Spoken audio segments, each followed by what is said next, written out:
अस्सलाम वालेकुम। Binance course की क्लास नंबर 15 है और इसके अंदर भी हम स्पॉट ट्रेडिंग को ही डिस्कस करेंगे, बट ओसीओ ऑप्शन का इस्तेमाल करते हुए। इससे पहले हमने लिमिट को देख लिया है, मार्केट को देख लिया है। अब हम ओसीओ का यूज़ करते हुए किस तरह से ट्रेड करते हैं।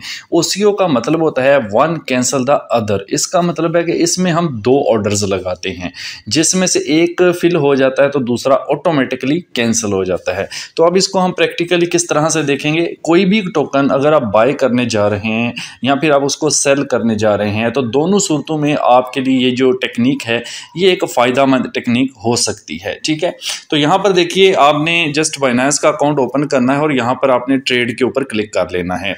जो लोग रेगुलर मेरा बाइनेंस का कोर्स वॉच कर रहे हैं उनको सारी डिटेल्स पता हैं। जिन्होंने नहीं देखी पिछली वीडियोस लाजमी देख लें। जो फर्स्ट टाइम आ रहे हैं, चैनल पर पूरा कोर्स मौजूद है, स्टेप बाय स्टेप। आप प्ले लिस्ट में जाएँ, वहाँ पर बाइनेंस को स्टेप बाय स्टेप के नाम से प्ले लिस्ट मौजूद है। वहाँ पर तरतीब में आपको सारे लेक्चर्स इसके मिल जाएंगे। अच्छा जी, तो ट्रेड पर क्लिक करने के बाद हमने क्या करना है, यहाँ पर स्पॉट होना चाहिए। स्पॉट ट्रेडिंग है तो यहाँ पर आपको पता है अपना टोकन सेलेक्ट करते हैं। मैंने एडीए का टोकन जो है वो सिलेक्ट कर रखा है यहाँ पर। ठीक है, और नीचे आपको यहाँ पर बाय एंड सेल दो ऑप्शन मिलते हैं। अभी हम बाय को देखेंगे, बाद में हम सेल को देखेंगे। तो बाय के ऊपर ही इसको रहने देंगे। नीचे यहाँ पर आपको ओसीओ सेलेक्ट कर लेना है। अगर आप इसको क्लिक करते हैं तो यहाँ पर आपको डिफरेंट ऑप्शंस मिलते हैं। लिमिट हमने डिस्कस कर लिया था, मार्केट हमने डिस्कस कर लिया था। अभी हम डायरेक्ट ओसीओ की बात कर रहे हैं, बीच वाले इंशाल्लाह बाद में डिस्कस करेंगे। ओसीओ इंपॉर्टेंट था, मैं ज़्यादातर इसी का यूज़ करता हूं टोकन बाय सेल करने के लिए, तो मैंने सोचा पहले इसके ऊपर हम वीडियो बना लेते हैं। ठीक है जी, तो यहाँ पर ओसीओ को सिलेक्ट कर लिया। अब यहाँ जनाब ओसीओ हमने सिलेक्ट कर लिया है। अब हम यहाँ पर अपना टोकन सिलेक्ट करने के लिए मैंने शिब सिलेक्ट कर लिया है। पहले एडीए था तो मैंने यहाँ पर क्लिक करके, जैसे ही आप यहाँ क्लिक करते हैं तो मैंने शिब सिलेक्ट कर लिया है, क्योंकि इसकी प्राइस बहुत ही ज़्यादा लो है तो समझाने में आपको आसानी रहेगी। तो यहाँ से आप कोई भी टोकन सेलेक्ट कर लें। ठीक है, हमने ओसीओ सेलेक्ट कर लिया यहाँ से, और बाय पे हमने रखा, शिब सेलेक्ट किया। शिब की जो करंट प्राइस है वो अभी ये चल रही है, बहुत ही लो प्राइस है, 0.4012। ठीक है, डॉलर के अंदर। तो यहाँ पे टीपी अब हम लगाएंगे। टीपी होता है टेक प्रॉफिट। जिस प्रॉफिट पर, जिस वैल्यू पर हमारा इरादा होता है ना टोकन को बाय करने का, वो टोकन यानी जिस प्राइस पर हम चाहते हैं कि बाय हो जाए और जिस पर हमें प्रॉफिट भी होगा, वो ये वैल्यू होती है। यहां पर अब हम टीपी लगाते हैं। टीपी जाहिर है अभी इससे हमने कम करके लगाना है, क्योंकि प्राइस कम होगी तो ही हमें ज्यादा प्रॉफिट होगा ना। तो मैं यहां पर वैल्यू लगाता हूं 0.1234। अब 12 है ना, तो मैं यहाँ पे 10 कर देता हूं। यानी जब इसकी प्राइस 0.00012 से गिरे और गिर कर 0.00010 पर आ जाए, तब मैं इसको बाय करूं। अब नीचे है एसएल। एसएल होता है स्टॉप लॉस। यानी दूसरी सूरत ये होती है, एक तो हमने यहाँ प्राइस बताई कि भाई अगर ये प्राइस मार्केट की है, अगर कम होकर यहाँ पर आ जाती है ना, तो मैं ये बाय कर लूं। यानी ये बाइनेंस मुझे बाय करके देगा ऑटोमेटिकली। ठीक है, इस प्राइस पर तो मैं राजी हूं। ठीक है, बट दूसरी कंडीशन ये होती है भाई प्राइस ऊपर भी जा सकती है, नीचे भी आ सकती है। अब मैंने तो लगाया कि प्राइस नीचे आएगी तो मैं बाय करूंगा, बट प्राइस अगर ऊपर चली जाए तो क्या होगा। तो फिर हम यहां पर, हमें नहीं पता ऊपर कितनी जाएगी। ये हो सकता है 0.12 से 0.16 हो जाए, 0.18 हो जाए। तो हम चाहते हैं भाई इसको थोड़ा नजदीक से ही हम रोक लें। तो एसएल के अंदर हम वो वैल्यू देंगे जिस पर हम अपना स्टॉप लॉस करना चाहते हैं, नुकसान से बचना चाहते हैं। क्योंकि बाय तो करना ही करना है। एक सूरत तो उसको बता दी कि कम होने पर बाय हो, फिर दूसरी बतानी पड़ेगी कि ज्यादा होने पर बाय हो। तो ज्यादा होने के लिए यहां पर मैं इसको प्राइस दूंगा एसएल, यानी स्टॉप लिमिट के अंदर, यहां पे स्टॉप लॉस के अंदर एसएल मीन स्टॉप लॉस। तो यहां पर हम देते हैं 0.00040। अभी 12 है तो मैं इसको जस्ट 13 करूंगा। 13 जल्दी हो जाएगा। देखिए ना, 1297 के ऊपर ये काम कर रहा है।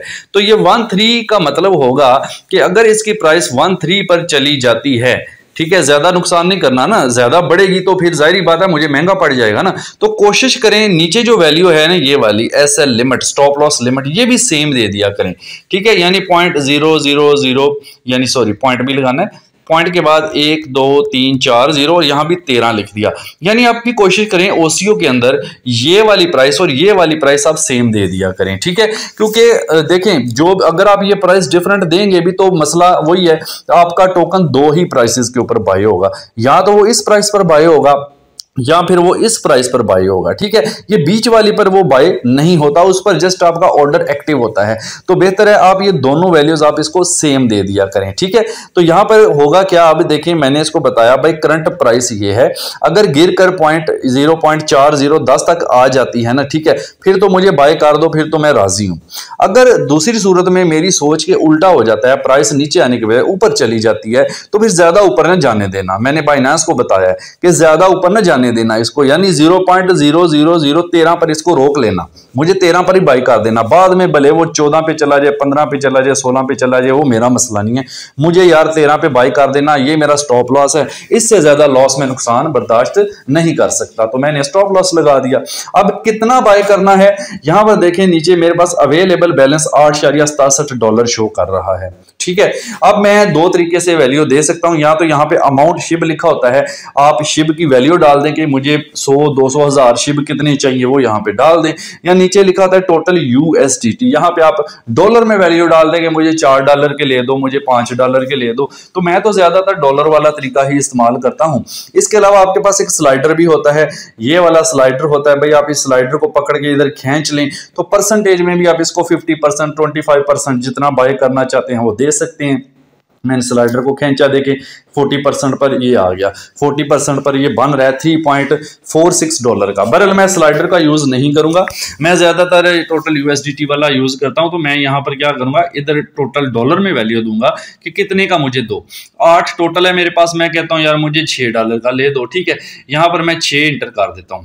तो जैसे ही मैंने यहां पर 6 इंटर करना है ना, देखें मैंने तो यहाँ पे 6 इंटर किया था, लेकिन फीस कटने के बाद वो 5.99 समथिंग शो करेगा इस तरह से। ठीक है, अब जैसे ही आप यहाँ वैल्यू डाल देंगे तो ये वैल्यू ऑटोमेटिकली आ जाएगी। अब देखें $6 के बन रहे हैं, ये कायदा ये 4,61,538 ये कॉइन बन रहे हैं, इतने ज्यादा, क्योंकि ये बहुत ही कम प्राइस है इनकी इसलिए। लेकिन यहाँ पे याद रहे इसकी प्राइस आप गौर से देखिए, मैंने भी ऑर्डर लगाया भी नहीं है और ये 13 पे चला भी गया, तो मैं 13 लगा के बैठा हूँ। ठीक है, तो मैं इसको थोड़ा बढ़ा देता हूँ। ठीक है, यानी 13 पे नहीं रखता मैं इसको, 13 के बाद हम कुछ वैल्यू लगा देते हैं। जैसे मैं यहाँ पर वैल्यू लगा देता हूँ, 13 के बाद मैं यहाँ पे 15 लिख देता हूँ। ठीक है, दो मैंने डिजिट इजाफा कर दिया, नीचे भी मैं 13 के बाद 15 लिख देता हूँ इस तरह से।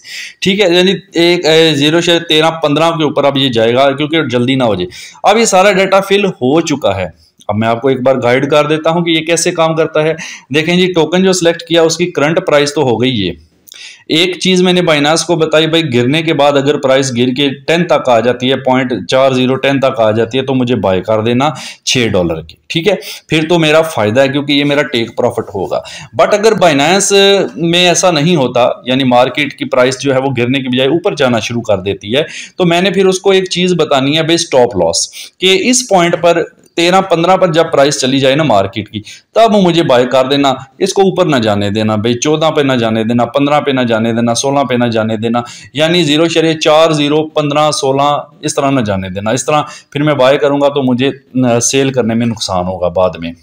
ठीक है, दोनों वैल्यूज मैंने ये दे दी। अब मैं यहाँ पे बाय शिप के ऊपर क्लिक कर दूंगा, 2 ऑर्डर लग गए हैं। अब याद आपने ये भी रखना है, ओसीओ के अंदर 2 ही प्राइसेस पर आप बाय कर सकते हैं, यहाँ टेक प्रॉफिट वाली पर बाय होगा या आपका इस प्राइस पर बाय होगा। ये बीच वाली प्राइस जो है जस्ट आपका ट्रिगर करने के लिए होती है, इस पर बाय नहीं होता। तो इसलिए दोनों सेम कर दें तो बेटर। अगर आप ये सेम नहीं भी करेंगे तब भी आपका इस प्राइस पर इसने बाय होना है, क्योंकि ये प्राइस आपकी मोस्टली होती है। और बीच वाली अगर आपने गलत लगा दी तो उसी में बाय हो, बट ये है कि वो आपने सोच समझ के लगाना है। बीच वाली वैल्यू कभी भी जो आप जो है ना वो नीचे वाली वैल्यू से चेंज जो, मतलब ये है कि भाई बीच वाली वैल्यू आपने नीचे वाली वैल्यू से थोड़ी सी यहाँ तो रखनी भी है तो कम रख लेनी है। ठीक है, मतलब है कि आप इस दोनों को सेम ही रख ले तो बेटर है, वरना आप कंफ्यूज हो जाएंगे। ठीक है, मसला इतना कोई भी नहीं है। तो अब यहाँ पे हम बाय शिप पे क्लिक कर देंगे तो हम देखते हैं ऑर्डर क्रिएटेड, 2 नीचे आ जाए तो 2 ऑर्डर लगेंगे। जैसा कि मैंने आपको शुरू में बताया था, ये 2 ऑर्डर लगे हैं, 1 कैंसिल द अदर, एक फुल हो गया तो दूसरा कैंसिल। आप इनकी डिटेल देख लें, पहले तो ऑर्डर का नाम देख लें। ये स्टॉप लॉस का ऑर्डर लगा है भाई कि आपने लॉस से बचना है, उसका ये जो है वो ऑर्डर लगा है। ठीक है, तो ये तो इसका नाम हो गया। अब इसकी डिटेल है, ये फिल अमाउंट कहता है जी, फिल कब होगा ऑर्डर, जब प्राइस जो है यानी आपका 0 है, 0/46 4,61,538 कॉइन आपको कब मिलेंगे, जब प्राइस इसकी यहां पर जाएगी 0. ये वाली 0.401315 पर, लेकिन हम चाहते नहीं है कि ऐसा हो, हम तो चाहते हैं डाउन हो। दूसरा यहां पर देखें, ये तो आपका स्टॉप लॉस का है ना, लॉस से बचना है आपने, ठीक है। दूसरा ये है लिमिट मेकर, ये हमारा टेक प्रॉफिट का होता है। ये जो लिमिट मेकर होता है ना, ये टेक प्रॉफिट का होता है। इसमें आप देखें जो प्राइस मैंने इसको दी थी कि मैंने कहा था भाई अगर प्राइस 0.4010 तक जाए ना तब मुझे बाय कर देना। अब मैं चाहता भी ये हूं कि यहां पे बाय हो, मैं नहीं चाहता कि यहां पे बाय हो। बहरहाल जो भी इनमें से फुल हो गया, अगर प्राइस जो है वो मेरे सोच के मुताबिक नीचे जाकर इस पॉइंट पर जाती है तो ये ऑर्डर एक्टिव हो जाएगा, ये कैंसिल हो जाएगा, ठीक है। अगर प्राइस जो है वो ऊपर चली जाती है और 13-15 पर जाती है तो ये बाय हो जाएगा, ये ऑटोमेटिकली कैंसिल हो जाएगा। यानी दोनों में से एक ऑर्डर बाय हो जाएगा, दूसरा कैंसिल हो जाएगा, ठीक है। तो ये तरीका होता है कोई भी कॉइन आप सेल करते हैं, बाय कर, अभी सेल पे इंशाल्लाह बनाएंगे। बाय के लिए मैंने आपको बताया है कि ओसीओ का इस्तेमाल कर लिया करें, डायरेक्ट मार्केट या लिमिट की बजाय ओसीओ सबसे बेस्ट ऑप्शन होता है, ठीक है। तो इसमें स्टॉप लॉस भी हम लगा सकते हैं, टेक प्रॉफिट भी लगा सकते हैं, यानी नुकसान से बचने की वैल्यू भी मैंने दे दी कि 13-15 से ऊपर ना जाने देना, और दूसरा मैंने बता दिया जब 0.10 पर आ जाए तो मुझे बाय कर देना। अब कैंसिल भी कर सकते हैं किसी भी वक्त, यहाँ कैंसिल ऑल का ऑप्शन मौजूद है। अभी मैं ये दोनों ऑर्डर कैंसिल कर रहा हूँ कि जैसे मैं कैंसिल पे क्लिक करूंगा कंफर्म कर दूंगा, तो ये देखिए आपके सामने ही मैंने कैंसिल कर दिए। बहुत सारे लोग कमेंट्स में पूछ रहे होते हैं कि भाई ऑर्डर कैंसिल कैसे करना है अपनी मर्जी से, तो ये सामने लिखा होता है, थोड़ा सा बस गौर कर लिया करो, तो ये सामने ही मौजूद होता है। कैंसिल करने के बाद कोई भी फीस वगैरह डिटेक्ट नहीं होती है। यहाँ पे देखें पूरे के पूरे डॉलर वापस आ जाते हैं।